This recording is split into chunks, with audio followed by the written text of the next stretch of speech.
All right, so again, good morning, everyone. I'm Becky Setledge, County Extension Agent, oversee the 4-H Youth Development Program here on the Big Island of Hawaii. And it's great to have everyone here today.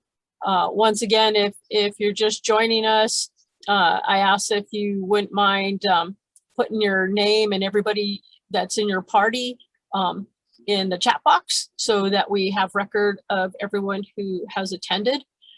There's still a few people that had registered ahead of time that may be popping on. And so we're going to go ahead and just get started. And then if people join us, they'll join us when they're able.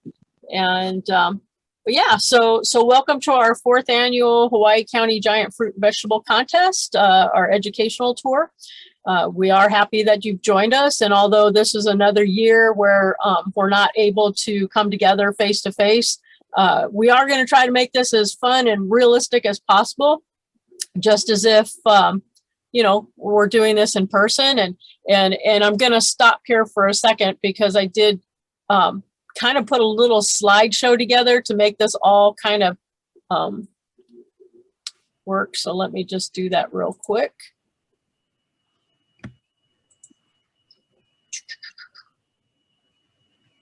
Of course, this is how everything goes. So back here to that, to that. Okay, can you guys see my screen? Yes. Yep. Okay, so you see that I'm now in, I've got the first slide up. You guys see that? Okay, perfect. All right, so as I was telling you, you know, again, I want to try to make this as fun and realistic as possible. And you know, and try to make it as if we are in person. And, you know, again, I guess the nice thing about meeting virtually is that you basically can kind of just like sit back and relax and you know, basically let us do all the driving for you.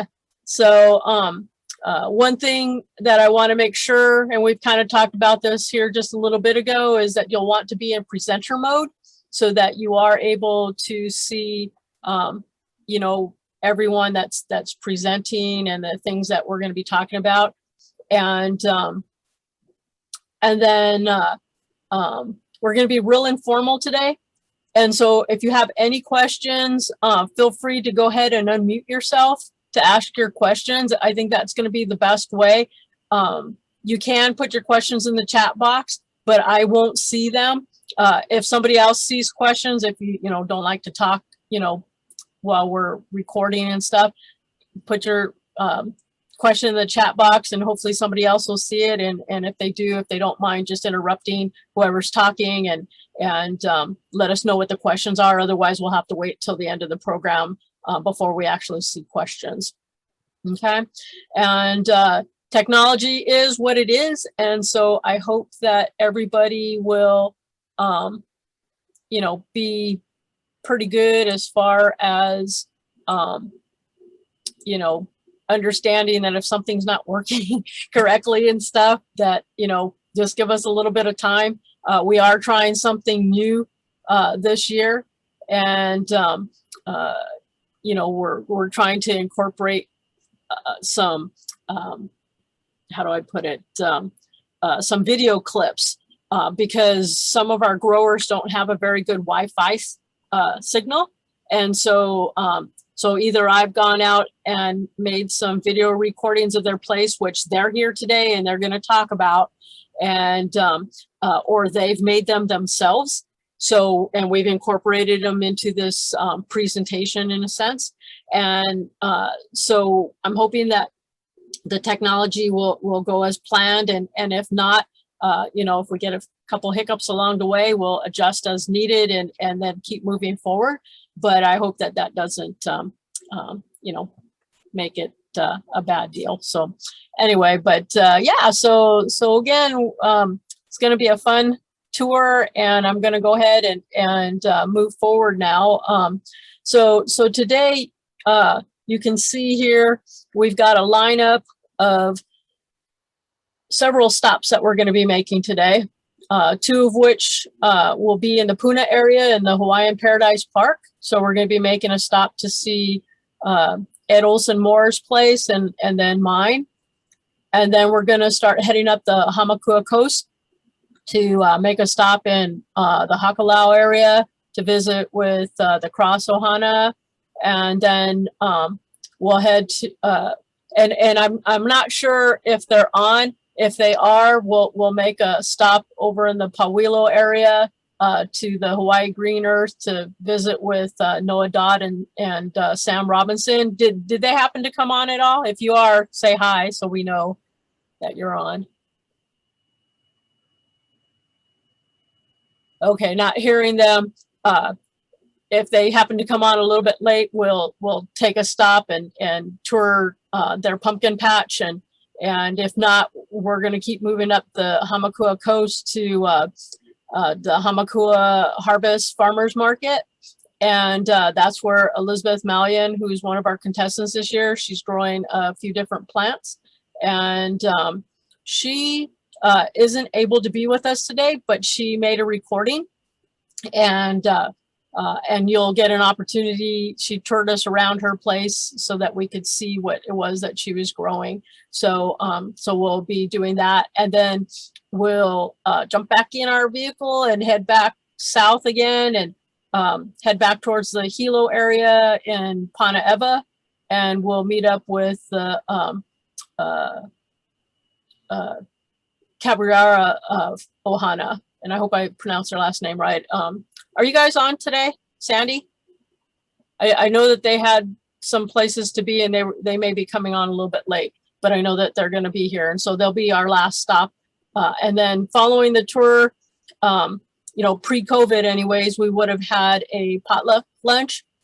But today what we're going to do is we're going to use that time to just kind of wrap things up before we finish the day, maybe a few announcements and that kind of thing. And so I hope you can stay through the very end.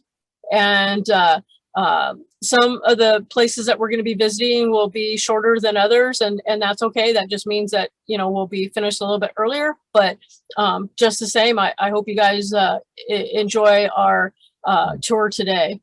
Okay, so what we're going to go ahead and do next, if my computer will work.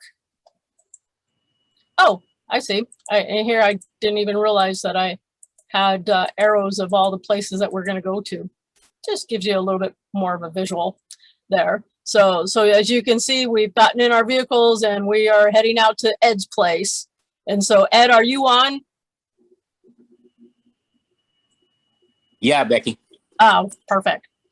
Okay, so Ed's been a part of our program now for a couple of years, and this year he is growing several things. He's growing bushel gourds, which the bushel gourds that he's growing are the 149 settlage, and I believe that's the only bushel gourds you have this year. Is that correct, Ed? No, I have, you gave me two. One is yours, and I don't have the number of the other one in front of me at the moment. And I can tell you that right now because I have my documentation right here in front of me. He's also growing, besides the 149 settlage, he's growing the 245 Conley also for a bushel gourd. Mm-hmm. And then he's got the 120-inch long gourds. White. So 120-inch white. He's growing the 4.70 May tomato as well as the 7.72 McDonald tomato. We're going to talk a little bit about his sunflower situation, but he had two Stavecki sunflowers, and I think that was basically all of the ones that he's been working on this year. And correct me if I'm wrong, Ed. And so I'm going to go ahead and turn this over. I went out earlier this week to his place and did a little bit of recording. And so he's going to kind of walk you through some of the stuff that you're looking at. And Ed, feel free to, you know, have me stop if the video goes too fast and you need to talk a little bit. Sound good? Let me give a brief intro on this one, okay? Sure, go ahead. Okay, we have a granddaughter that was visiting us from Florida that spent the whole summer with us here. So my plants have been ignored pretty much, and I'm in recovery mode. So hopefully we have enough time to do something with them, but some of them seem to be growing pretty well. So I'm ready. All right. I just want to check something real quick. Okay, we're good. All right, here we go. All right, we're starting out in our converted dog kennel greenhouse that I use to grow tomatoes in, the giant tomatoes. We've been plagued with all sorts of things. I had leaf curl that I wiped out both sets of all my plants and started over. You can see what I've started over with. There's I'm air layering one group. I'm actually trying to root this one I've got a bottle with water and it goes in the soil. What happens is that a lot of times when you're trying to root something, it wilts. Well, with a little bit of water in there, I'm hoping it won't wilt and it will take root pretty fast. I've got other issues. I do have one stinking tomato growing. My issue with this area here is that a lot of rain comes in. So I've had powdery mildew. I've had all kinds of issues in here, but apparently I still have time to recover. You'll notice that I still have some air layering, some rooting to do, and probably air layering also. If you look at these two containers, these are my 5-gallon buckets. The buckets have holes in them. It is called air pruning. Apparently, so the roots will continue to grow inside and won't get anywhere near the edges of the bucket. Whether that works or not remains to be seen. A little side tour. Those are Hawaiian brown cotton seedlings that I'm starting. And another side tour here as we're heading back to the other area. This is some of my lilikoi that I have growing. Whoops, here it comes. So other than the tomatoes, I grew everything else, or I tried to grow everything else a little further back in an area that I converted that was nothing. There was nothing there, and I started putting green waste in, kitchen scraps and clippings, and down at the bottom of this, actually, there are palm fronds and then all kinds of green waste from the yard and the kitchen. And these are my bushel gourds. I don't know what's growing, if anything's growing there. I haven't tried to hand pollinate, but Becky's bushel gourd is doing phenomenally well. I mean, it's taken over the backyard there. I had probably maybe an inch of soil there before I started putting stuff in, and so it seems like what I have there is breaking down beautifully. If you have noticed, I have bananas on the other side, banana trees on the other side, plants on the other side. And again, that was probably an inch of soil before I hit lava rock, and I built it up again with green waste. This is my long gourd area, 120 white, okay? I have 3 plants. 2 plants and a runt. The one of them and the runt grew really nice, or starting to grow really nice long gourds. The other one's growing bottle gourds. And again, all the seedlings came from Becky. You notice the long gourds starting. I haven't had time, like I said, to really do anything with them. I'm trying to to get something up a little bit higher that I'm going to work with, maybe 1 or 2, and really start working on them. Apparently, I'm not the only one who came up with bottle gourds on the 120 white. Sounds like there was a little bee misbehaving there at one point. Okay. In addition to that, if you look at, we'll take a tour in the back area here. I had goats eat my 2 sunflowers, the giant sunflower plants, and they left the stock. And I tried to graft onto them. Oh, by the way, these are the 3 plants that are long gourds. and I color coded them so I could see what was going on when I started getting bottle gourds there. Okay, so only one plant is giving me bottle, and the other two are giving me long gourds. The grafts seem to have taken on my sunflowers, and then I put them back out, and they died. So I obviously am not in the sunflower category this time around. There's all of these bananas came from one plant that just was did nothing for me for 4 or 5 years. It was in a crevice, and I moved it to a compost pile, and it went crazy. I probably have about 15 or 20 banana plants now, 3 of which are giving me bananas as we speak. All right. Again, Becky's is the real winner here as far as bushel gourds. And if you look, you might be able to see a bottle gourd coming up here in a second. And I was going to say too, you have quite a few female on your bushel gourd. You just haven't had a chance yet to set any. Yeah, I haven't done any. I'm waiting for Mother Nature to take care of it because I haven't had a chance to pollinate anything. And there's your sunflowers. And there's my sad sunflowers. Okay. Yep. Did not make it. And I believe that's about it. Okay, so while we're I'm going to stop share screening for right now, and what was I going to say? So maybe we can take a few minutes to ask if there's any questions about what people have seen. I saw the chat box going off quite a bit, but I wasn't able to answer any of them. So I'd be glad to. Anybody have any questions?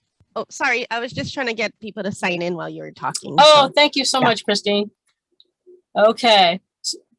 So if you have any questions, feel free to unmute yourself and ask away. Hi, Ed. Good morning. Good morning. How big were your sunflowers when they got eaten and they didn't come back?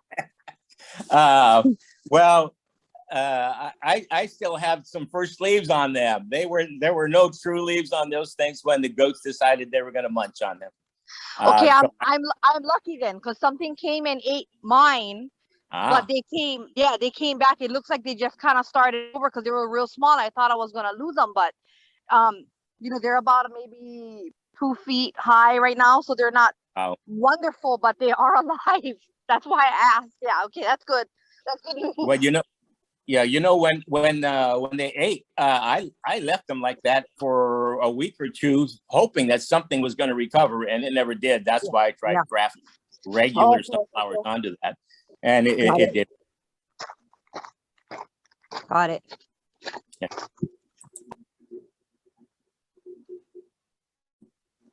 All right. Any other questions? And if you think of any questions afterwards, no worries. We'll come back to you, at the end when we start to wrap things up. All right. I had a question. Oh, go ahead, Lily. What happened will be the root in the bottle with water buried inside. What happened to the for your tomato? I mean, the bottle that Ed is doing, burying in the soil. What happened to? No, it's too early to tell. But the whole point was usually when I try and root something, it might wilt a little bit first, right? So the whole point of the bottle was to keep it nice and stiff and hopefully help in developing roots. So are you going to remove the bottle after it's rooted? Yes, I'm hoping it's going to root, and I will remove the bottle. Yes. Oh, okay. Thank you. You're welcome. That's interesting. Learn something. Well, I don't know how it's going to work. It just popped into my head, and I decided to give it a shot. Yeah, I think it's wonderful. Awesome. Thank you. All right. Well, thank you, Ed. You're welcome. Okay. Well, let's go ahead and get back into our presentation here. So we're going to go ahead and move forward, and now we're going to head on to my place. And let's see if we can get this to work. So just kind of a little FYI as we get started. When I was recording my own place, for some reason or another, my video recording only allowed me so many minutes, which I've never seen that happen before, but it did. And so we're going to have it in 2 slices, I guess, if you want to call it that. And so bear with me because I'll have to like stop share screening and get out and then get back in kind of thing. So anywho, but okay, so let's go ahead and get started. So again, I'm over in Paradise Park in Keao, and I try to grow everything that everybody else is growing, basically just so that you guys can kind of have something to compare to. And so I never have a perfect year, but I do try my best as everybody else does. And as we walk over here, you can see some things are going to be growing better than others. We're starting off here with my longboards, and this year I'm, this is my first year growing them, and I thought it would be interesting to just experiment and see if I could do it without having to build a 15-foot trellis. So this is kind of the result that I've had to date. And so I earlier on tried to carefully weave the vines in and out of my 4-foot tall by 8-foot wide trellis. And but of course it got away from me, as you can see. It's even crawling up the tree now. So and I'm going to put this on pause just so it doesn't go, oops, just so that it doesn't go too fast. I don't know why I did that for. Stop. All right. So anyways, the vines did get away from me. I think if I was to try and do it again, I think I'll probably build a 15-foot trellis.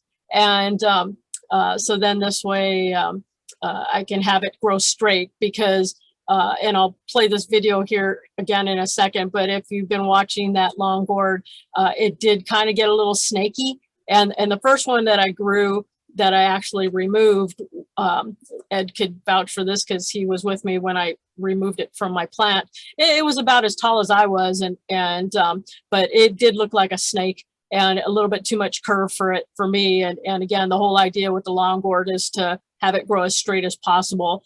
And when you look at this longboard, you can see that it's kind of thick on the top, it kind of gets narrow, and then it's thickening again. And so whether or not it'll all fill out evenly is something to see. But I'm happy with my first year with the longboards, and we'll see kind of how it continues. Okay, why is it doing this? Sorry, guys, that's technology for you. All right. Tell me if you guys can see my screen again. Sorry. Can you see the start of the YouTube video? Okay, Yes. good. Okay, so I'm gonna just go ahead and jump right to where it should be. Oh, gosh darn it, when I click on it, it puts me into the next one.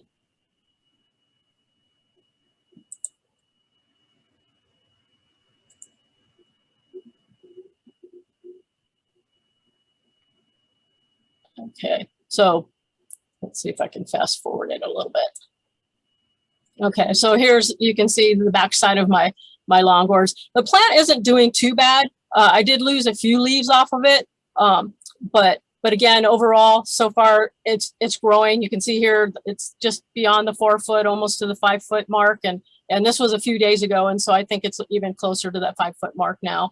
And so, but again, it did get away from me, and it is crawling up the side of that one tree, bush, whatever you want to call that. And if I get a longboard, which I saw some hanging, but I haven't pollinated any, but if it naturally does and it starts growing, I will probably leave it on there just to kind of see what it does. So not part of the project, but a lot of you have them, are the loofah.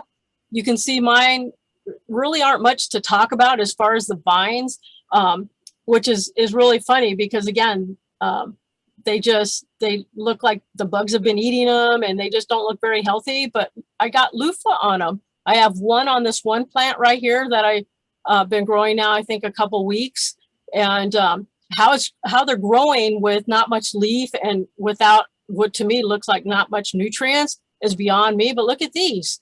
I mean, it's just crazy. The yellowing one was one of the first ones that I grew, and I'll show you here in a sec. I think I actually hold, yeah, that one right there was one of the first ones grown, and it's starting to turn color. So it's making me wonder if it's almost ready to, you know, pick, I guess, in a sense. But that is the loofah. So, all right. And so then moving on now into the new greenhouse that I put up this year. I have this for the tomatoes and for the bell pepper. And so as we go down the line, we have the PDX, the 5.78 Marley, then my 5-gallon bucket, which is the 5.7 McDonald. And then the last one is the 3.68 white. And so here we're looking at my 5-gallon bucket plant, and there's my 3.68 white plant. That's a new plant. That's actually a cutting. And I planted that like a week and a half ago, and it's just gone crazy. And I actually even have a nice mega bloom. This again was a couple days ago. Yesterday I was looking at it, and it's completely yellow. And so I'm keeping my fingers crossed. I've got this pillowcase over the top to kind of shade it out a little bit. Just trying to keep that mega bloom as comfortable as possible, because they tell me that heat will cause them to not you know, take or set. And that was another mega bloom on that same one. This one's my 8.10 McDonald. It has a tomato. It's not growing very well, but I will take it out and see how far I can go with it. I have weighed in a couple tomatoes already, one of which I'll use for the contest. And then we have here my bell pepper plant. And you can see, I know Sam had made a comment once before about that it looked like it had been on steroids. And yeah, I agree. Why it's growing as well as it is, I'm just happy. Maybe it's making up for my pepper plant that only grew about 1.5 inches back in December. But you can see all the peppers that it's just going like crazy. And so the yellow one, of course, is going to be ready to pick here pretty soon. And then I'm going to have these other peppers. I'll select one here shortly to replace it and see if I'm able to get another one. And I'll just keep going until our contest is over, of course, and see if I'm able to get something, you know, heavy. So moving on to our watermelons, I've got a grafted watermelon that you see right here. And then on the opposite side is a non-graft, and so there's my non-graft. That watermelon is my what do we call that one? That one's a 298.5 Lindy. You can see our sunflowers. But when we look at our graft here, this is a 115 McWilliams. Again, it's totally surprised me. What you're looking at here is you see the brown spots. I had a fungus of some sort that affected those 3 leaves. I used some Dacnil to, you know, spray it, and it took care of it. It stopped it right there. And look how much it's been growing. I'm now even getting the secondaries even right here. What you see here, that's been my biggest concern from the day I planted this thing. It had a scar of some sort from what I'm not sure. I'm not sure what the master gardeners did when they grafted that. So it's right at the base of the union. And so I've just, you know, as you saw, I had the little cup there. And I'm going to go ahead and stop sharing for a second and pull up the next slide just so that I'm able to keep talking about what you're seeing. Okay, let me get back into share screen here.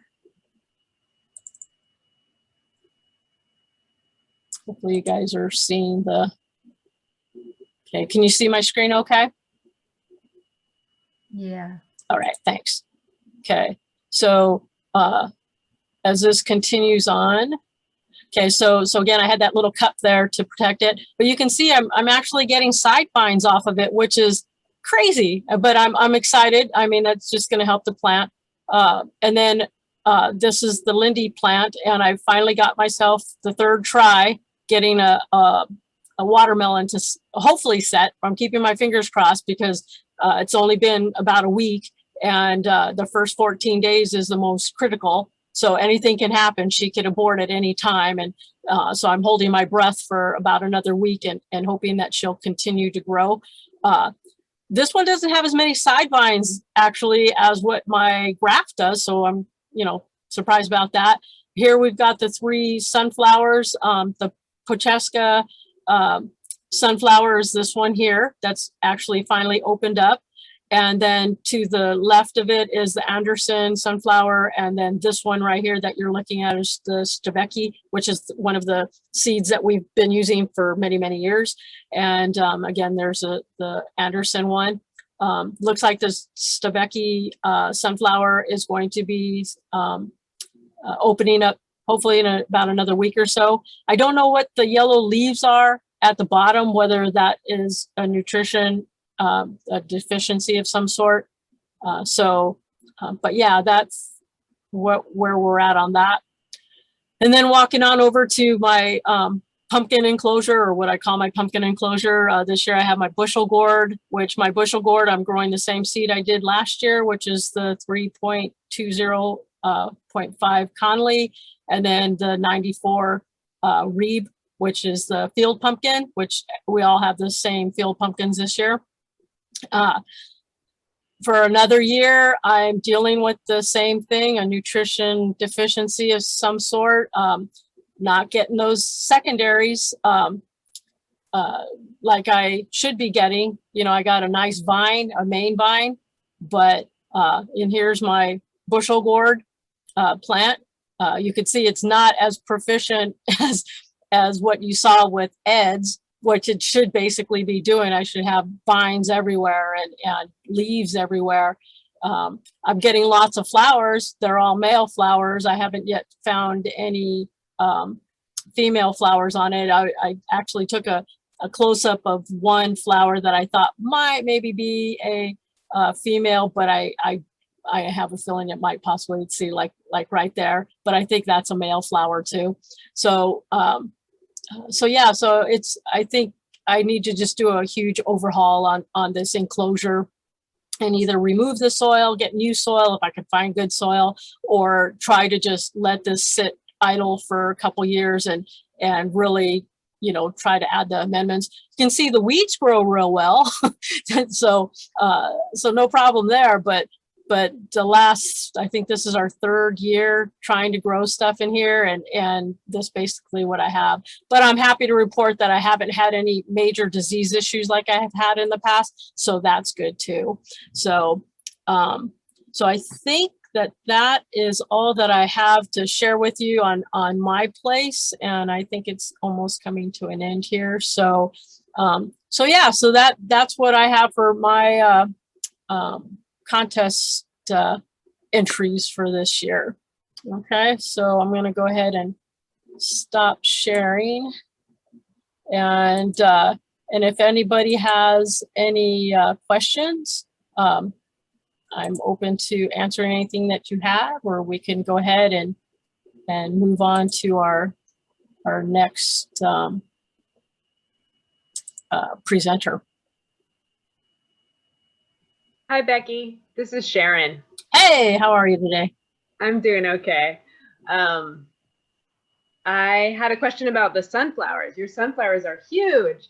No, they're not as huge as what they've been in the past.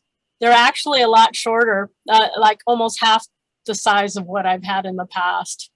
So, okay. Yeah. Well, I was just wondering that because like mine they're starting to make a flower bud, but they're short. I mean, they're like only a couple feet tall. I mean, they're like really short plants. They never grew. Yeah. Did you fertilize yours or do anything else? Is there something to do to get that tall spurt? That growth spurt? Yeah, honestly, a lot of my attention to date has mostly been with my tomatoes and with the long gourd. And I really haven't paid much attention, as much as I probably could have, because of work schedules and everything else. As far as the sunflowers, I think if I was lucky, maybe I fertilized them twice, and I probably even watered them like 2 times seriously, because again, we've had so much rain. And I wonder too, if that's why I'm seeing the yellowing of the leaves on the bottom, if that's rain related possibly, but I think it could probably be more of a deficiency. But yeah, as far as fertilizing them, I think one time when I fertilized them, I used what I had that was handy, and at that time I was fertilizing the tomatoes with some Miracle-Gro, and I think because I had that handy, I just used that. And then, but the other fertilizer that I've used quite a bit, and I can't remember the number, I'll have to see if I can look that up and send it to you, because I don't remember. It's like I just can't remember what the fertilizer number is offhand, but yeah. I was just curious because I mean, my plants, as long as things look pretty green, I tend to kind of leave them alone. But I'm also not producing any kind of contest winners, that's for sure. Well, but I'm happy that things are alive. So yeah, and things are small but alive. Yeah, the only other thing I can contribute it to, and I don't think that I used them on anything other than the tomatoes and the pepper, is last year as door prizes, I gave away some wow packs. In fact, I still have the one pack here. I don't know if this will show up. Can you guys see that? Yeah. Okay. And I gave these away last year. I didn't use them. I just gave them away. And so this last year I thought, I'm going to give those a try and just see what they do. And so I bought myself a pack of them, and I put 2 packs, or 2 little tea bags, if you want to call that, with each plant. And they just went like crazy. I mean, they did really, really well. And that's why I think that's the only thing I can attribute to the size of that pepper plant, is that it really, whatever was in those little wow packs, it loved. And so I don't think I did any of that with sunflowers. I think the sunflowers are just doing whatever they do. And but my sunflowers have always been a lot taller than everybody's. And again, is it me using the fertilizer that I use? And again, I can send that out to everybody of that fertilizer that I've used. But again, this year I haven't really fertilized them as much as I probably could have. And now a lot of my concentration is shifted to the watermelons, because now the watermelons are starting to come on, and I really would like to try and get a watermelon. And so I'm kind of picked up the game on them, started fertilizing them a little bit more. And again, don't ask me what I'm fertilizing, because it would be the same thing as what I'm fertilizing the sunflowers with, but I'll let you guys know. And it's the same thing that I've used the last couple of years. And it's not any big secret or anything like that. It can easily be picked up like at the farm supply co-op and that kind of thing. But it's kind of like it's just a water soluble fertilizer. And so I fertilize them about like, anywhere from every 3 days to like once a week. It just depends on my schedule, if I can get home and work on them and stuff. Otherwise they're just getting watered like everything else, because of the rain. So yeah. Any other questions? Yeah. Any other questions? All right. Well, let me share screen again.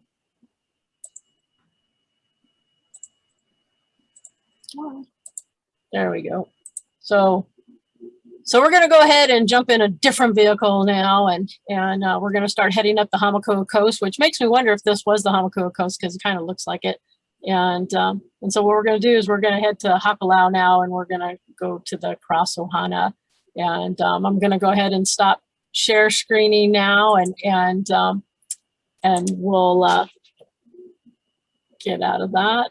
And then for those of you that can't see or are not in speaker view, this would definitely be a good place to put yourself in speaker view or pin the David Cross thumbnail so that you're able to see when he starts to talk.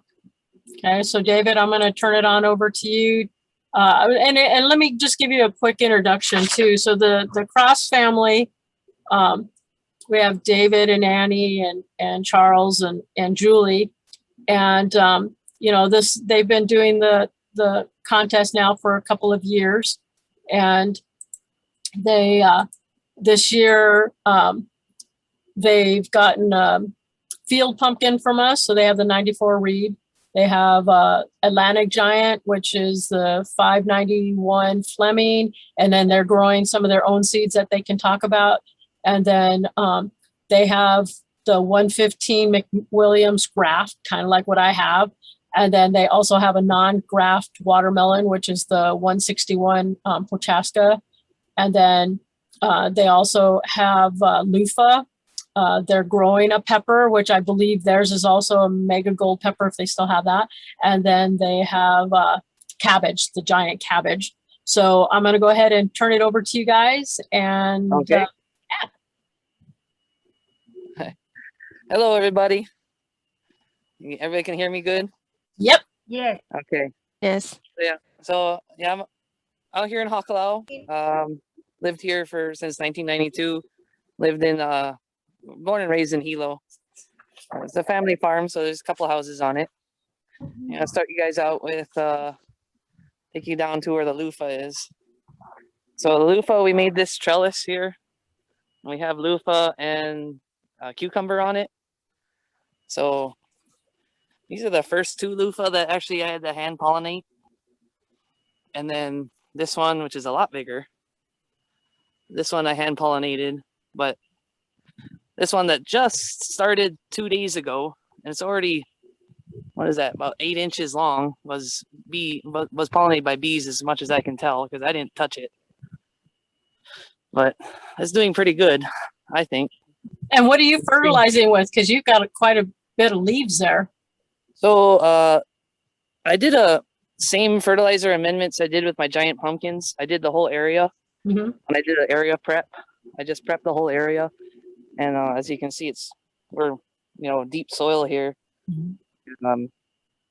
So I was able to rototill in a bunch of calcium carbonate, some fast-acting lime, some A1. And I let it sit for about a month before I planted it, let it kind of do its thing. But I also, when I planted my pumpkins again, I had I had 2 loofahs and the pepper, and I had it on the side, and I tilled before I planted. Well, obviously there was some fertilizer that wasn't quite dissolved, and it melted one loofah and the pepper. They died. They went away.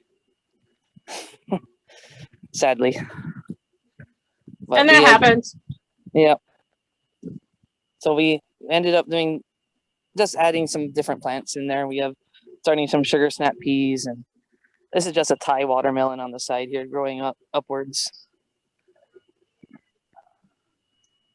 And then over here, these are one of our giant pumpkins. This is the one that we got from Chuck's. Part of our from Jim Sherwood? Yeah, Jim Sherwood. I think it's his. I think it's a Sherwood something. 1350, something like that. So it actually was, my pumpkins were pretty stunted because of all the rain. I had a shade cloth over everything. And then just about a week ago, I said, this is ridiculous. My pumpkins were doing way better last year.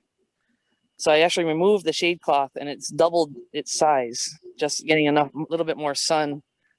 Just because how much rain we've had here is just ridiculous. And what percent shade cloth are you using? I was using 30%. Oh, okay. Yeah, but it was just so much rain we had was just causing so much issues. It was, yeah. So I took it off, and it's doing a lot better. Been bearing nodes now. I think I have a female flower. This it hasn't sent any side vines yet, but it's about to. And right at the end of right at the end here, you can kind of see, I don't know if you guys can see that, but there's a start of a female. You can just see the female flower very, very young at the end of the main vine there. So I think that one, well, that will be the first one coming out. So we'll see what happens with that. Last year, we ended up, the first ones took, and they took well. So I'm hoping, and it's underneath this shade, so I'll be able to control the water at least. Whereas up here, the main vine, it does get the rain, but we'll see what happens. I might end up covering it. Moving on, going through the trellis. These are my English cucumbers. It's got a bunch of English cucumbers here. So you see that brown snake on the ground? Yeah, that's the grafted watermelon. Oh no. Yeah, I think the same thing with you, Becky. I think I had scarring on the graft. Oh, right by and the and I didn't cover it, and I think it got a fungal disease and just yeah, it did again. Yeah. Mine died. Yeah. Oh no. Yeah. So there's the other watermelon, the non-grafted. Mm-hmm. Same thing. It was a little stunted, I think, just because of how much rain we've had, and now it's actually starting to do real well. Mm-hmm. It's starting to go off a little bit more. Trying to find its place. So doing pretty good. And ube. Moving on to, we got Molokai sweet potato here. So here's one of our giant cabbages, which is not so giant. This is kind of an experiment to see what black gold or horse manure that's been aging for 2 years would do. Obviously not so well. So obviously the straight horse manure that's been aging is probably not helping it too much. But did you do just one or two? Two. I'll get down to the other one. Okay. And then this is the Atlantic giant pumpkin. Same thing, it's stunted, but growing now that I took the shade cloth off. It has doubled in size since I took the shade cloth. I sure hope it's going to be better. I'm hoping for this one. And it's a little wilted because of the sun. Yeah, it's because it's a hot day today. It's the first hot day we've had in a long time. Mm-hmm. So I might end up putting the shade cloth back up because it is a little wilted right now. And I'll take you guys down and see how our reception goes. So we got corn over here next to the other giant cabbage. This giant cabbage is doing a lot better. So this giant cabbage, we have it up on a pallet. You can just kind of see that. And it's in the same soil as the giant pumpkin. So it's actually doing a lot better. And we did have some insect damage when we first planted it. It might be a little bit behind, but it's doing regular treatments of BT, been doing on it, and it's been doing great now. So hopefully it can do a little bit better soon. But it is throwing out some nice good leaves now. Do you have a head forming at all, or are you still at the leaf stage? Let's see if I can. It's like a minor head in there, so it might be starting to form a head already. Yay. Yeah. Okay. So that's this area. So this is going to be our giant pumpkin growing area. Hopefully I can get this place filled out. And then we had a lot of good success with growing corn next to the giant pumpkins last year. The corn actually kind of helped shade the pumpkins and keep them from getting wind damage. That's why we started growing corn again. So now I'll move you guys on to there's the horses looking at me like on the donkey. What you guys doing? So I'll move you guys into the field pumpkin, which is going absolutely crazy. It is going nuts. I had to take part of the horse pasture and till it up for the field pumpkin. As you see, it's even escaping the fence. Wow. But it's going crazy. It is. Let me just open the gate up and get inside there. But the field pumpkin is, oh my goodness, it's just everywhere. And it's just growing and growing. And this is one plant or two? I can't remember. Two Two plants. plants. But it is crazy. And then you can see you got female, baby female there. There's just another baby female starting up right there. Actually looks like on this plant over here, baby female in the flower I think is going to open up tomorrow morning. The flower is just there, so keep her covered so if it rains. yeah. So, but it's throwing off, as you guys can see, it's throwing side vines everywhere. It's going into the horse pasture. There's female flowers everywhere. You can pollinate that one right now. Yeah, I probably could. I probably could jam one in there pretty soon. But yeah, it's doing real well, the field pumpkin. Very cool. Yeah, so I should have lots and lots of field pumpkin. This was just kind of a, where do I put it? So I took it away from the horses here, a little bit of their pasture, just tilled up a few 100 feet. One thing nice about living in Hamakua, you know, soil everywhere. Just put the tiller on the tractor and kind of just go to town. Can I come over and just come get some of your soil to put in my enclosure? Yeah. So yeah, the field pumpkin is definitely doing a lot better. So I got high hopes for it. I'm watching it, making sure it's going to be doing well. And yeah, but other than that, so we are a farm. So if you can see those trees in the background there, those are mangosteen. There's 4 mangosteen there. And we got our horses. We got chickens down there at the barn. And some goats. You can kind of see those white dots that are in the pasture. They're just kind of lazing around right now. And then there's the house. And this is a tea. We got about just over an acre of tea that we grow. And then there's also lychee up there. So, yeah, that's our place. Very nice. Good job. I had a question. Go for it. Go for it. Yeah, I see you had this pumpkin had the ground is no cover with the black like wheat fabric.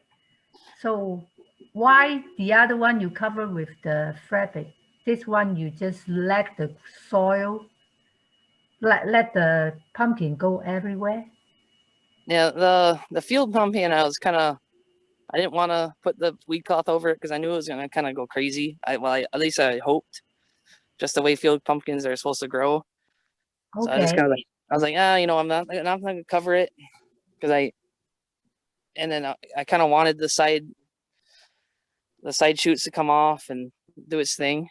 Where the giant pumpkins, I kind of want to control. You know, some of the side shoots I need to be able to take it off, and then I want to control that main vine because I do want to have the giant pumpkin on the main vine to have the most potential out of it. So I really, for that, I really want to control how it is, and even what nodes I plant into the ground, what nodes I bury and what nodes I don't bury, just so I can kind of manage it a little bit better, where I'm not just letting the field pumpkin do its thing. Oh, I see. Thank you very much. Nice place. Yeah, it's very cool. Very cool. Mm-hmm. Very cool. All right. So any other questions for David?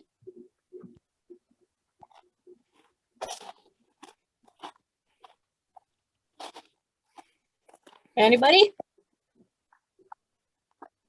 Okay. Well, thanks again, David. We really appreciate your time, and everything's looking wonderful over at your place. So look forward to seeing what entries you're going to end up bringing to us here in a couple months. So, Thank you, David. Yeah. Hopefully I'll have a giant pumpkin ready. We'll see. It's yeah. it's way behind for me. So last year at this time, the pumpkin was already, close to 50 pounds. Mhm. So this year it hasn't even pollinated yet. So I was like, oh boy. But I'm curious to see what you're going to end up with for a field pumpkin for our first year. So that might make up for it, Oh yeah, the field pumpkin. Yeah, that thing's gonna be, like I said, it's going nuts. So Yeah, for sure. I think we'll have like 20 or 30 at the end of it. So we have our good years and our bad years, and Yeah. we try to learn from it every way we can. So Yeah. And, yeah. all right, yeah. go ahead, All right. David. You were going to say something else. Yeah, unlike the giant pumpkin, the field pumpkin loves being in the full sun. Never wilts at all. Loves the heat. Or the giant pumpkins are kind of like, no, get me out of the heat. I don't like it. David. Yeah. I have my giant pumpkin uncovered, and it seems to be okay with the heat. Do you think, because I'm in Panaeva in Hilo, do you think it's because you're more open than where I am? It could be. If you get shade during the morning and afternoon, it generally where my pumpkin is, I mean, we get a lot of sun, and it seems to be, I didn't cover it at all this year because I lost mine last year, and then the year before it was eaten. But yeah, I have it in the sun. It seems to be okay, but I don't have field pumpkins this year because they got eaten. But my my giant, I mean, is it's in the sun. It seems to be okay. I'm wondering now if I should shade it. Well, I started mine last year in full sun, and it was doing well until it got really big, and then I shaded it. Because you will notice at one point it's going to be like, no, this is too hot, and the leaves will start wilting. And definitely when you see that leaves wilting, it needs to get under shade. It's not as it needs to be shaded some. Okay, but, thank you. Yeah, no problem. All right. Any other questions for David?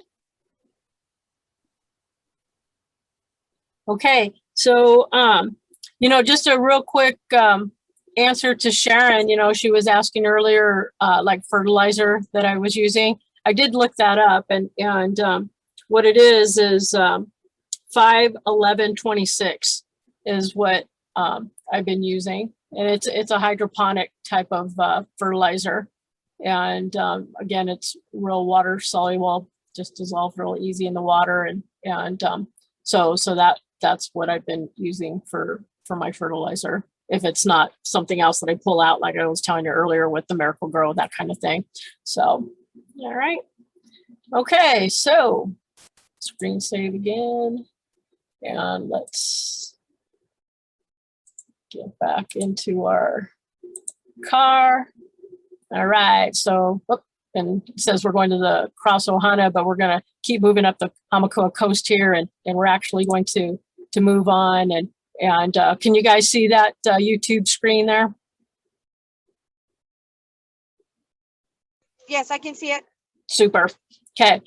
So we're moving on to, we're going to hop on over to, because I don't think Sam and Noah showed up. I should have just looked. Sam and Noah, if you guys are here, let me know. Okay, I'm gonna take it that they had to work and weren't able to come out. But we're up in Honoka'a now, and so we're visiting with Elizabeth Malian, and she's with the Hamakua Harvest Farmers Market. And again, she couldn't be with us today because she had to work, but she did put this YouTube video together for us, and she kind of walks us through what it is that we're seeing. She has quite a few things that she's growing for our contest this year. She actually took quite a few of my tomato cuttings. By the time she got to them, they were all kind of just mixed matched. And so so we don't really have an idea of which one she actually has, but but she has some nice nice ones, because you guys all heard the ones that I had been growing. So she has cuttings from those. And she does mention, as you'll see here in a little bit, that her plants aren't as big as you know, some of ours, but they're also cuttings, and she hasn't been growing them for very long. So I think with a little bit more time, they will definitely catch up. She's also growing field pumpkins, similar to what you saw with David's patch, as well as with mine, the 94 Rebe. And then she's also growing 2 sunflowers, Anderson sunflower and Prochaska sunflower. And then she has 3 bushel gourds, which are the 149 Settlage, and she has 1 bushel gourd that is the 145 Stavecki. So I'm going to go ahead and play this for you.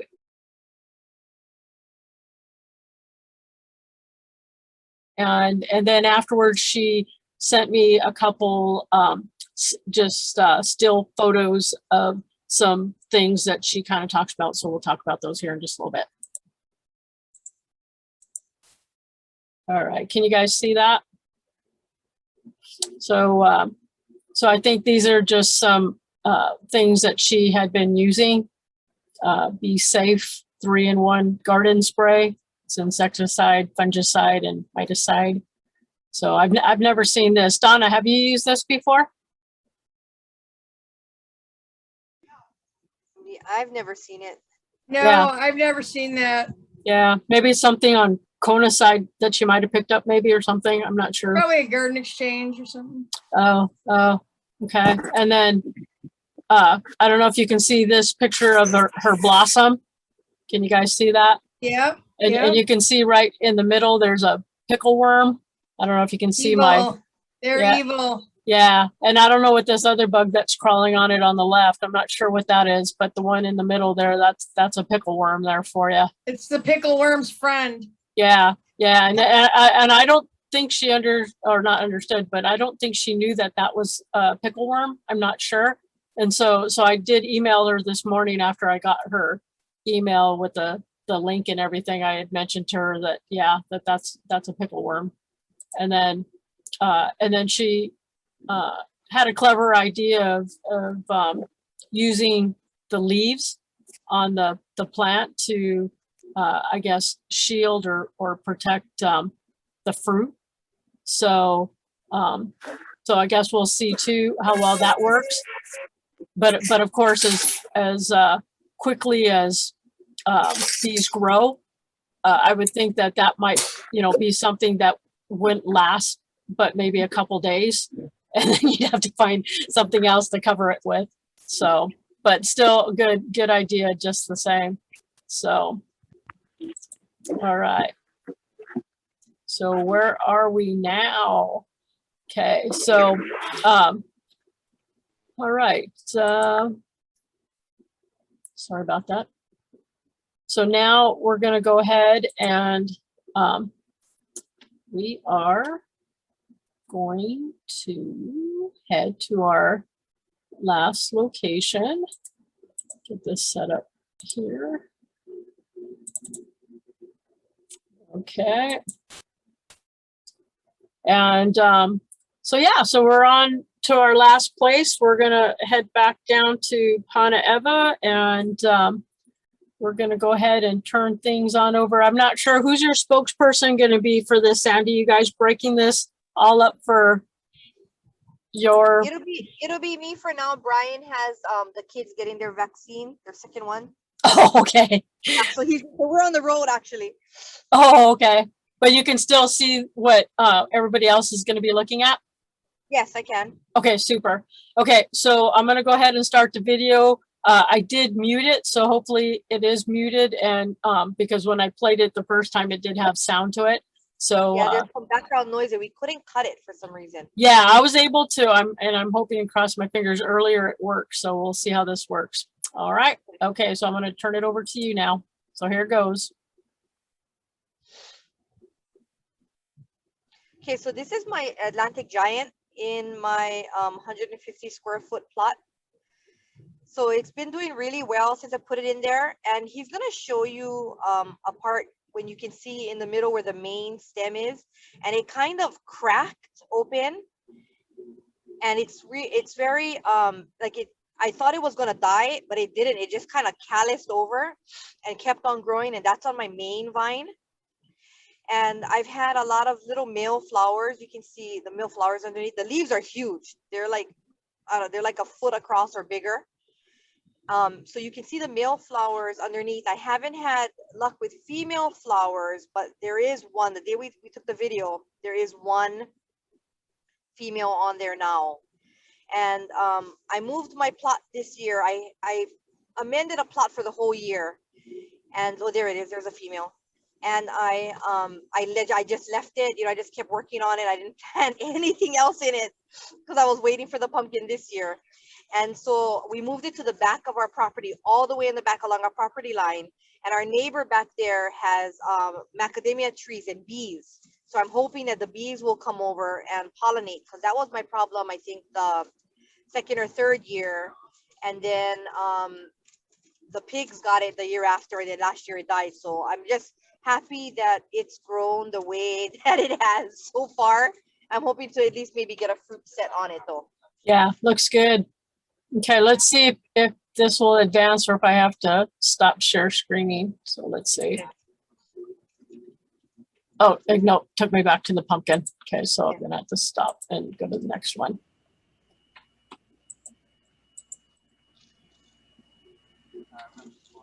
Okay.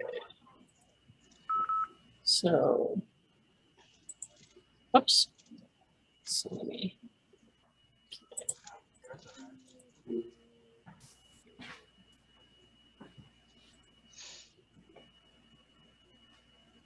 Okay, here we go.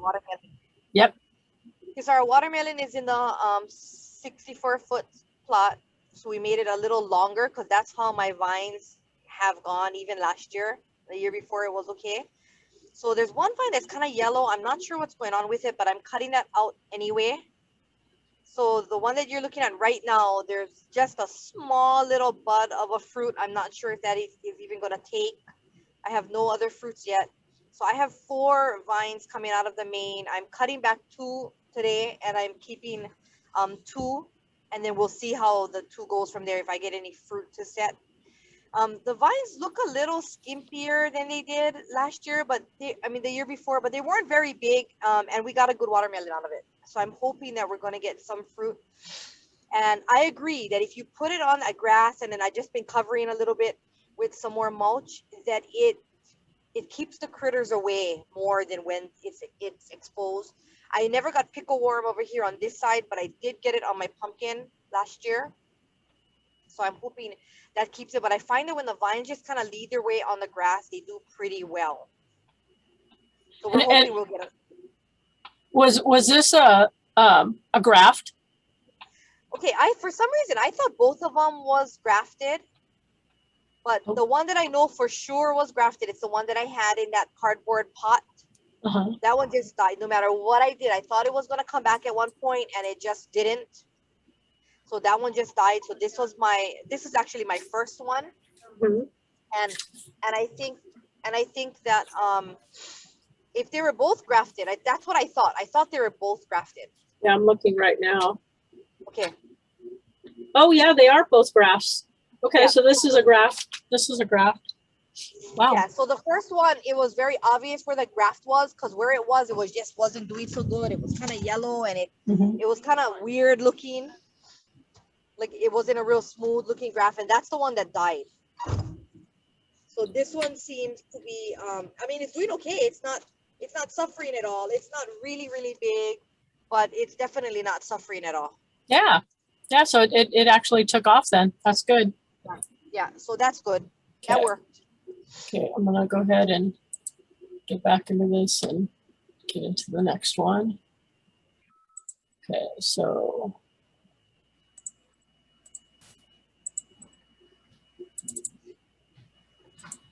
Okay, so here we go on this one. Okay, yeah, so that was my long gourd. But along with Ed's. They went out drinking the night before and came back with bottled gourd. Yeah, so for some reason, and I didn't, before I had any gourds on there, you know, we built that trellis. It's about, I think 30 feet long or just over. And I have long gourd on one end. And I couldn't get it to climb. Like the vine kept going down. Like it didn't want to go up at all. I had such a hard time. I kept trying to train it up, but it wouldn't. It would just go down. And then I got that little fruit and I was like, oh, good. But it, you know, it kind of looks weird for a long gourd.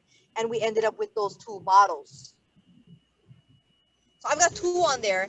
And because I didn't use it for the contest, I just kind of left it. These are loofah, yeah. Sandy, did you only have one long gourd plant? No, I have 2. Oh, You have 2? So, They, yeah, I'll show and they you both the other came one out in a with bit. the bottle? do I play this again or? Yeah, what did you say, Ed? I'm sorry. Did they both come out with bottle gourds? No, just this one. Me too. Yeah, I got 1 bottle and 2 long gourds. Yeah, so just this one, and because yeah, I wasn't gonna use it. I just left the 2 of them on. So that's the only 2 fruit. None of the others will set. And the leaves, you know, as you can see, they're going up a little bit, but they prefer to be on the ground. Like I'm trying to train it to go up, and it won't. But this looks like a loofah. Yeah, so in the middle of the trellis, I have a loofah, and at the other end, I have a loofah. Okay. And I don't have any fruit on there. It looks like there's little fruit. I'm not sure what they look like because I've never grown them coming out, but they're really scrawny looking. Like I don't even know how they're living. And they don't root. I noticed that on the ground, they don't root anymore. Like I've been trying to cover it to see if I can get it to root out anymore, and they don't. So they're just at one place that I planted, and that's supporting the vine. So it's not dead. You know, it is going out. It's kind of scrawny looking, but no fruit yet. Okay. All right. So let me stop on that one. And that. Okay, so then we have this next.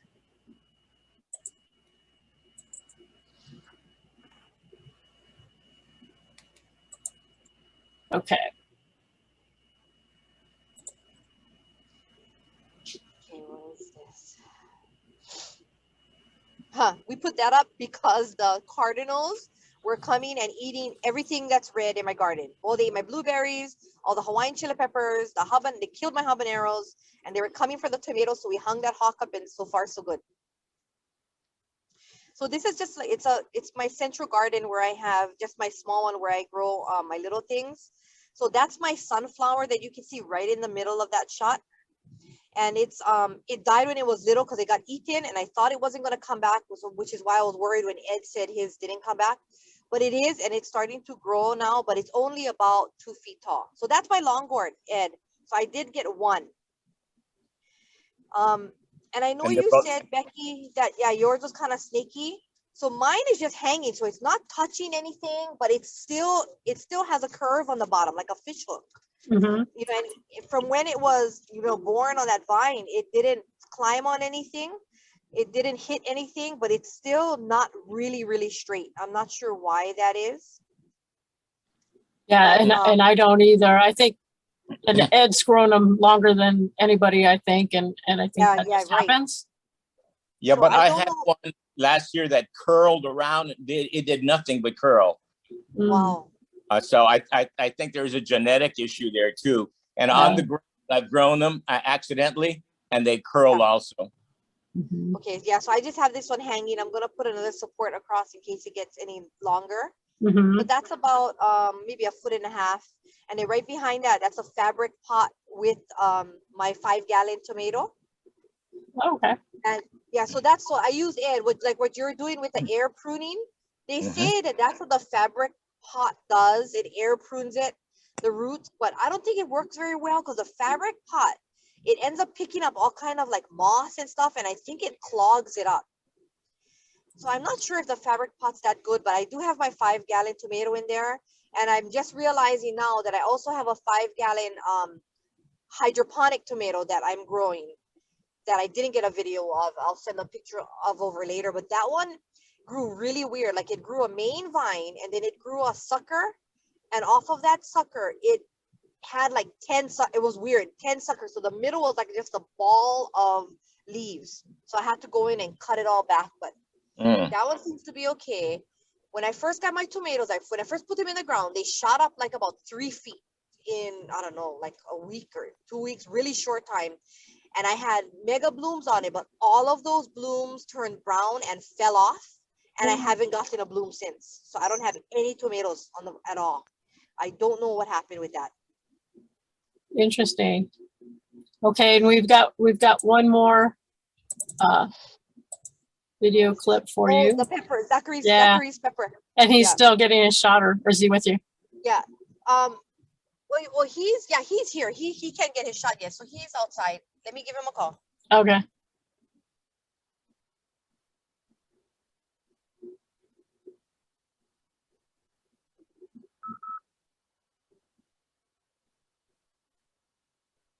Okay, Zachary's here. He can tell you what that is. Okay, I'll go ahead and start it. Okay. There you go. There it is. This is my pepper. It's been growing so big because I cut most of the peppers off, the tiny peppers off, to let the leaves grow, but it barely, most of the leaves don't grow. Yeah. Only the pepper grows bigger. Like every day gets like 2 inches bigger. A little bigger, yeah. Yeah. And we covered it. Yeah, we covered it. Yeah. It's looking great. It's starting to turn golden color. And that that's good. And weird. You know, the plant hasn't gotten any bigger. Like it grew to that one height, and then it had like 7 or 8 peppers on it. And we cut them all. We just left the one. And I'm glad. We were gonna cut them all. And I'm glad that we didn't because none of them came. We didn't have any other blooms. Yeah. Just the one. Well, and once you take that pepper off, it'll be interesting to see if then all that goes back into the plant. Right. So maybe you can give it a good drink of fertilizer or something, and then see if it starts to grow again, and then give you more flowers. Yeah, I did fertilize again yesterday. I haven't been fertilizing as much because we've just been having so much rain. Yeah. And I do the wet fertilizer, you know, you mix with the water, and because we just had everything is so wet. I'm lucky that I haven't had powdery mildew because, you know, we're fairly breezy and in between. It's been drying out pretty good, but we've had a lot of rain, so I haven't fertilized as much as I usually do. But I'm doing that to the pepper, and I just put that little plant pot under there because it was getting so heavy. Just to hold it up. Well, that looks good, Zachary. You're doing a great job with your pepper plant, and so I'm just realizing now that we don't have the bushel gourd on there. Oh, the bushel gourd we took out to the farm to grow, and it is growing. And yours, the Setledge one, is growing like probably at twice the rate, I think. Wow. So we kind of have it along the fence because we have an electric fence here that the cows are afraid to go near, and we are blocking it with a rack. So I have a little fruit. I'm not sure if it's gonna set on yours, the Setledge, and the Connolly one, no fruit yet, and not as big, not growing as well. And those are in the same, you know, the near vicinity, same soil, same everything. We wanted to try it out there because, you know, Hamakua, it's in Pepekeo. Hamakua has really nice soil. Panaeva is like all rock. So I need to put in compost, and I scoop out, like my son, he mucks out our pig pen, and we take everything out when we replace the mulch. So I put that in to use it with the compost, and I use that as my soil. But Hamakua, you know, it's all this really rich soil, but there's a lot of clay and it's really hard. Yeah. So we're not sure how, but I wanted to try the bushel gourd there this year, and they are growing. So that's good. I'm bummed out that we forgot to put that in there. Hey, I should ask you too, you know, I didn't introduce you as I did with the others as far as all of the plants that you did do this year, because you did the 4.27 4.27 Mentine. You had a 8.10 McDonald, 3.38 white, and a 2.75 white. You did the field pumpkin, which was the 94 Rebe like everybody else. You had 2 Anderson sunflowers. Which Atlantic Giant pumpkin was that we saw? Was that the 1088 Tanner, or was that the 591 Fleming? That was the Fleming. Okay. My Atlantic giant is a Fleming, but my sunflower, one was Anderson and one was a Strivlecki. Oh, was it? Huh. Yeah, On my I didn't papers, have- I have that you had two So Anderson. only one Anderson. Yeah, because I have my Anderson in the garden next to my tomato, and I have the Strivlecki, which is the one I grew before, in the place where I grew our giant from the other year. Oh, interesting. Okay. That's strange, but okay. And then you had the 115 McWilliams, which was a graft watermelon. Yeah, And then died, totally. and then you had the 171 Sherwood bushel gourd and the 245 Connolly. And then you had two 149 Setlages. Yeah. So in fact, all of my bushel gourds are still alive. Oh, good. Yeah, so all four are still growing. The Settlage is growing, the both of them actually is growing the best. I've got two at Panaeva and I've got two at the farm at Pipakale.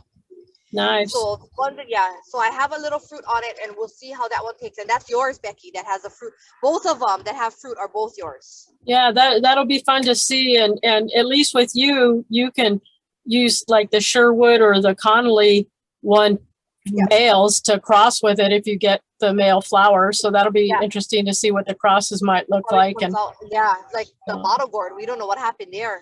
Yeah, because I was talking to Ed about with his, I have the 320 and a half Connolly, which was what developed the 149 Settlage last year. And so we thought, if I had some extra males, which that's mainly what I'm getting right now off of it. And so taking some of those over to Ed's place and seeing what they can cross with and see what they look like that way. So my field pumpkins, my tomatoes are all alive, but they're very, very skinny. I don't know why. My tomatoes are usually what takes off, and I struggle with everything else. Are they all in containers or are they in the ground? No, some of them. I've got the 2 5-gallon and 2 in the ground. And they all they seem to be struggling, and I don't know why, because the tomatoes usually really take off. So I'm not sure exactly what's going on with those. We can blame the rain. We've been having it so much. It's crazy. I'm glad I don't have any powdery mildew yet, so that's good. Okay. And then my Atlantic giant, not my Atlantic giants, my field pumpkins, I have 2 of those, got eaten almost all the way down. So I'm trying to bring it back, and I'm hoping that it comes back. And I'll just put those in anyway, to see if it grows. I'm decided that if they come back, I'm going to take one out to the farm with the bushel gourds, because they seem to be doing good. I don't have many bugs out there. I don't know why, compared to where I am at Panaeva. And then I'll try grow one over here at home. Yeah. So those were eaten. I'm hoping that they come back. So the only thing that totally died off so far was that one grafted watermelon, totally dead. And then our sunflowers, I thought were goners, but they came back. So they're about maybe 2 feet, maybe a little taller right now. So I'm hoping that they will, come back. Yeah. It's interesting how every year our years are different. Right. It's like we don't get the same type of growing season every time. I mean, those of you that are on the call that have grown with us for a couple of years, have you noticed that too, or is it just me? And and I try to track everything that we do from year to year, because that's kind of how I determine, when are we going to start, are we going to back it up and that kind of thing. And it's always interesting to kind of see. It would be nice if we could have a couple years of consistency that like everybody's doing really good. But again, I guess we don't have that kind of control because of our weather, but I don't know. The only thing that looks similar to what it did was the watermelon. That's how my other watermelon looked when I got it. Except it seems like this time it took a lot longer to get a fruit on there, and I don't even know if it's going to set yet. Although again, you're talking a graft, so we're still kind of playing around with that to see what it'll do. Yeah. So. And then last year my long gourds totally died. I mean, they just flopped to the mats. But but this year they seem to be doing okay. They're small, they're scrawny, but they're living and they are giving fruit. But yeah, strange, because the tomatoes really got me. Usually they just take off. Yeah. Well, good to know that, even though you haven't set fruit on your watermelon, it's good to know that you're getting fruit right now. I don't know. I know I see we have Sam visiting with us today, and I don't know if he's gotten any, you know, I've seen a couple male flowers on mine just starting on the graft. I haven't seen any females yet, so I'm not, because all of them were done all at the same time, and so it'll be interesting. We should start seeing some females then pretty soon, and Yeah, Tony's another one. I pollinated yesterday for mine. Did you? Okay. Yeah. Okay. So yeah, so we should all be somewhat around the same vicinity as far as when we start seeing our flowers. So so we'll have to follow Tony now and see what, you know, if he's fortunate enough to get one to set. It'll be fun to see what they do. So Yeah, I thought I was way behind. Okay, that's good. That's good to know. yeah, and I think Elizabeth Mallion, the same thing. I think she felt like she was behind, and she's actually like, you know, right where everybody else is in this program. So I think everybody's doing pretty good. So Becky, can you send me a list or just an email or a text of which plants I got and which the names are? Because now, you know, I'm going to go home and double check, but I'm sure my sunflower that I planted in the same plot that I did was a Strevectium. okay, yeah, and I was going to say I could have messed up on that, but I don't know. I'm so particular on my record, but you know, yeah, I hey, know. I'm human. And So I know the one that I have in the garden next to the tomato. I know that that's an Anderson. okay, yeah, I can do that. That'll be real easy. And I'll make sure I'll double check. Now that I have everything plotted in, I'll write down what's in what plot. And then next year, if we can get that settlage gourd to set, then we can with it'll go back to the Connolly. There you go. Yeah. Right. Yeah. It'll be interesting to see what it does. So, so anyways, okay. So, I'm trying to Becky, go ahead, Ed. you were mentioning everything that Sandy has, but you didn't mention, or maybe I didn't catch the bottle gourd / long gourd. Is that a 120 white, just like mine were? Yeah. So what I have for the long gourd, she had two 120-inch white. Okay. Whites. Yep. Both of them were the same, and I was surprised because they're both very different. And so, you know, Sandy, you guys kind of came on the tail end of our tour here, and so so again, I want to kind of thank you know, you and everyone else that's helped us today with you know, opening your place so that we can see how your guys' plants are doing, and I hope you guys learned something from this tour today. And you know, we're open to take any last minute questions that you have, and if there isn't any more questions, we can probably take this time to give a announcement to everybody about our contest. I think the best thing I've learned so far was that in case, hopefully we'll be able to do a live tour again. But if we are on a virtual tour, at least now we know we got to do the slides a little slower and a little singular. Like this is like only the pepper plant, and then stop right there so that it's easier to explain. So now that I've actually seen it, then I know better how to do it next time. Hopefully we won't have to, but if we do, you know, because of COVID and everything else, then we'll know how to do it better, I guess, for our show. Yeah, no, and again, it's all learning experience and everything that we do. And again, I apologize that I couldn't get Elizabeth's you know, presentation done a little bit better for her and stuff. But yeah, but I'll go ahead and send the link to her YouTube video, and then you guys can just see it in the entirety for that. And then lastly, what I want to kind of bring up before we say our goodbyes for the day, you know, this whole COVID situation has, you know, kind of had its setbacks in one way or another. And it kind of continues, not to kind of be a downer or anything, but the other day we had gotten word, you know, from our dean about this whole COVID situation, and it's kind of setting some tighter restrictions, I guess you can say, for our 4-H program. And so basically what it is going to entail is the fact that we won't be able to have a contest as we were hoping for it to be. And so I'm a little bit disappointed in that.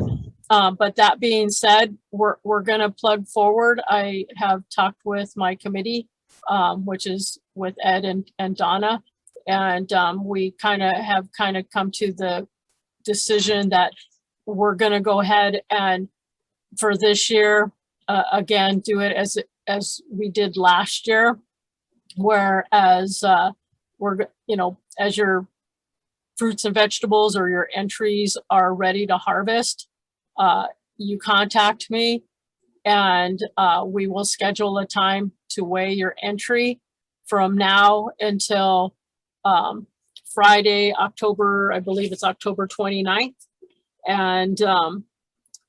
And then we will have I'm looking at my calendar just to make sure I gave you the date correctly.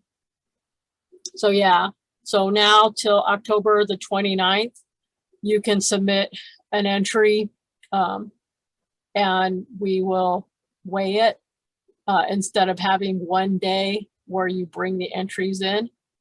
That being said, once we get over our COVID situation, we will go back to doing just one day. And Becky, yes.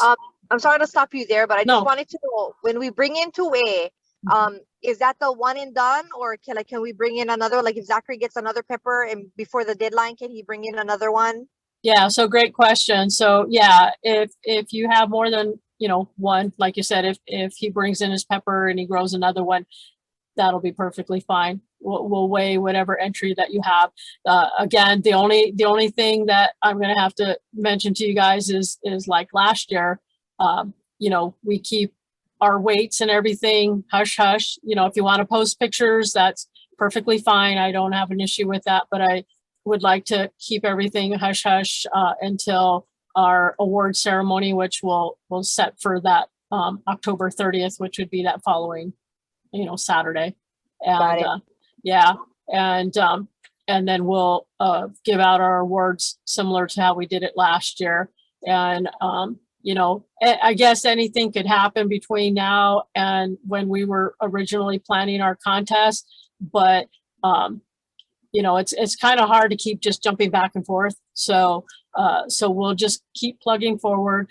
The other thing too, if it's at all possible to have you be able to bring your entry in, between Monday and Friday, that would help me a little bit. So at least I might maybe get a little bit of time off, like on a weekend and stuff in between.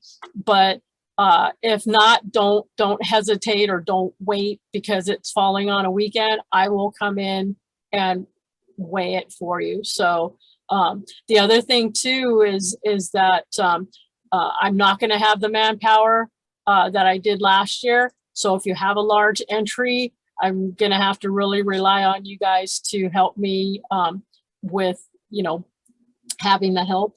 The scale did come in. It came in yesterday. But it's a heavy scale. I have to literally move it around with a pallet jack. That's how heavy it is. And it's not like, again, moving it in and out to weigh and stuff. I'm hoping that it's not going to be too much of a problem, but again, we'll make it work to the best that we can. Where are you storing it, Becky? Where are you storing the scale? Here at the Komohana office. And okay, so you can wheel it out with the pallet jack.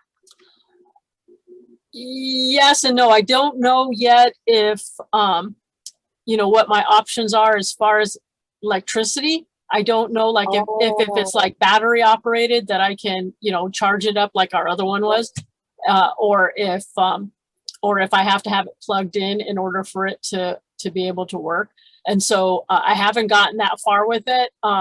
I've already notified our weighmaster and he's going to come through and just throw the certified sticker on it kind of thing, because supposedly it's already certified, but it just doesn't have the stickers on it. And so he's, when he can fit us in, he'll come out and get that taken care of.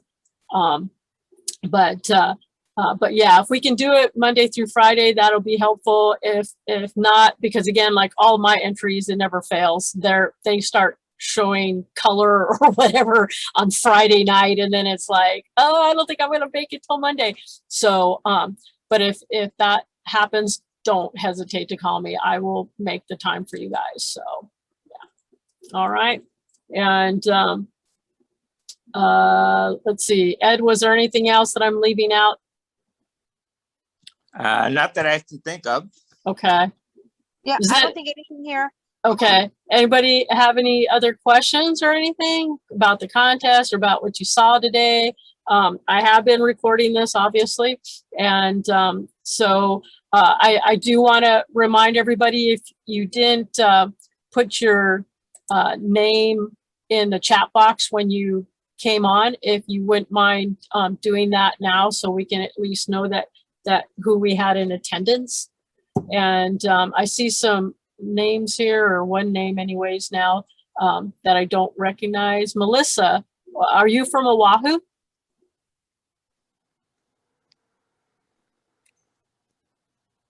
Don't be shy.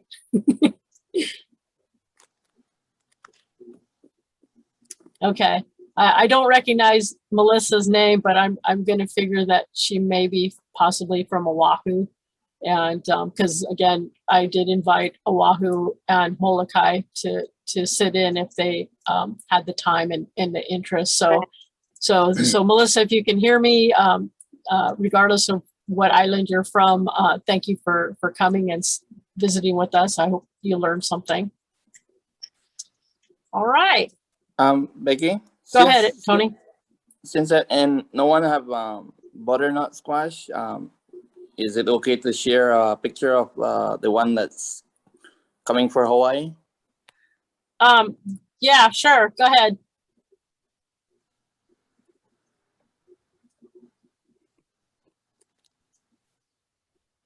Do you not, you know how to share screen, right? Tony?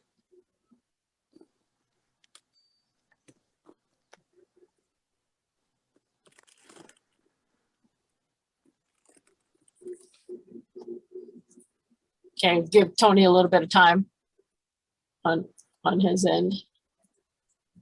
So for those of you that might not be aware, you know, Tony has gotten a hold of some seeds and that are different from what we're growing, and one of which happens to be a butternut squash, and so he is growing that this year. Excuse me.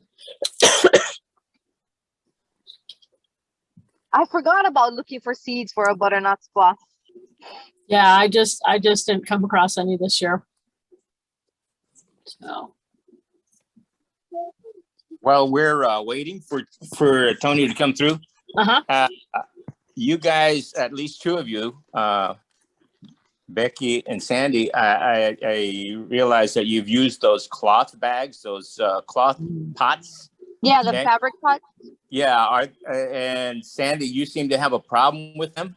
You know what I'm using? I'm using Target and Walmart bags. Yeah, I saw your 5-gallon bucket. That's why, Ed, with the holes, and you were talking about the air pruning, right? Yes. And that's what the fabric pot says that they do. But I find that they don't do as well in the fabric pots. And I think it's because the moss loves the fabric pots. I mean, they grow on there right away. And I think maybe they just plug up the fabric. So it can't, so then you end up with like a root ball. That's the problem that I'm having. I keep having to like scrape it off. I've got a really big fabric pot. It's huge, like I can't even carry it. And I've got a blueberry growing in it. But I feel that I constantly have to scrape the outside because it seems like the moss just loves it. I wonder though if that's where you live that causes that, because mine, if you look at mine are completely clean. Yeah. My experience with them though is the 5-gallon ones. If I do a 5-gallon bucket challenge again, I'm going back to a regular 5-gallon bucket. Yeah. Okay, yeah. mine too. Yeah, the small fabric bags, I don't think do as well, in my personal opinion. The larger ones, I have the other plants. I only have the one in a 5-gallon. The other ones are in 25-gallon fabric bags. Yeah, like my blueberry. And the blueberry's pretty good. Yeah, and those do just fine. And again, the pepper plant's in there, and you saw how well that one's doing. Yeah. So I think it's just the smaller bags. It's just not enough room for it to grow or something. I don't know. So. But Becky, yours are undercover. Correct. Mm-hmm. Yeah, and so that plays a lot in it too.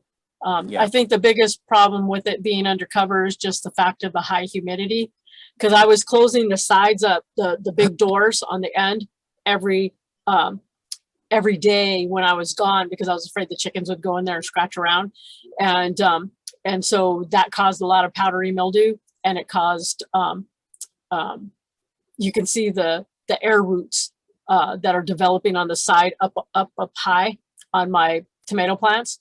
And so, which is not a problem, but yeah, so powdery mildew, and just the fact that, again, it gets really warm in there, even with the side doors, with the screens on them. And so I've just started leaving them completely open, and I haven't seen any powdery mildew at all in there. And I think it's because that humidity doesn't build up like it was.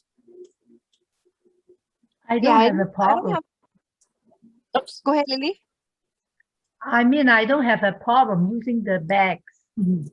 Oh, that's good to know. So I guess it works for some people, and others it doesn't.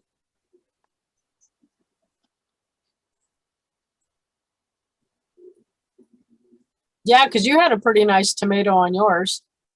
So yeah. Was Lily's in a fabric pot? It was. Mine is like had lots of sunlight. I put it in my front porch. Yeah. And I cover it with the fabric netting. When it's raining, I cover it up, and then when it's not raining, I open it up. So I just let the bees to pollinate my flowers. But after the first tomatoes, until now, I don't have any tomatoes yet. I'm waiting. Hopefully I will. Well, and again, now that we're opening this up for entries to come in anytime between now and October 29th, you have more than plenty of time. So, yeah. So if your plants seem a little bit on the small side, or you haven't pollinated something, just know that you've got time. Grow very tall, but the stem is kind of thin, like skinny. Lots of leaves, but it's not like big leaves. I don't know. Should I cut it back? You can try. I mean, again, you've got plenty of time to see what happens, and if you picked up those cuttings from Donna, then you're in good shape too, because you've got those as backups. Yeah, those I put in the 7-gallon, so I transfer it to 5 gallons. So maybe I had something. Okay. So we've got Tony's butternut squash here. So looks good. Wow. So those are the two they're the one that I cut off to give way for the other one with the 7-Up, the other 7-Up bottle. That's with the iron string. Looks good. Yeah, they're growing. This is 14 days right now. Thank you, Wendy, for coming. So on this butternut squash, are these the seeds that produce the world record one? Yes, this is from Chris 55.5 pound world record ones. Nice. Yeah, they're doing really well here. Not a lot of pickle worms, so it was really it was really doing really well. It's still doing good, so cross finger, it'll be good. Yeah, it should be ready by September 28th. Okay. So that's he said 60 days for full maturity. So I still have till September 28th to get it weighed in, see how much we do. Okay. Yeah, no, it Yeah. looks good. We'll see Thanks. what, nobody else is growing it. So, I mean, it's going to just be an automatic record for us. And so, so that'll be good. So, and then you'll have to donate some seeds to our program so then we can have others grow them next year. And then good, then we're gonna have that could be Tony's line that we're gonna be growing. There you go. Yep. There you go. So, all righty. Well, I think we've come to our very end. And so, again, Wendy, thank you for coming. I know you got to get going. And I know some of you others probably have some things to take care of for the rest of the day. And we had a really good turnout today. So I'm really happy and glad everybody that was able to come on did. And hopefully next year will be a little bit better and maybe we can start going back to an actual tour, or if everybody likes this better, doing a virtual tour, we'll go with whatever everybody feels is the best. So anyways, but you guys all have a great rest of the day. Keep working on those plants. Don't ever give up. Just keep trying, as we always say, and grow them big. And Thank you. Yeah, thank you guys. Thank you everybody who helped today. Lily. Thank you, Becky. All right, guys. Have a good one. Thank Bye. you. Bye. Okay.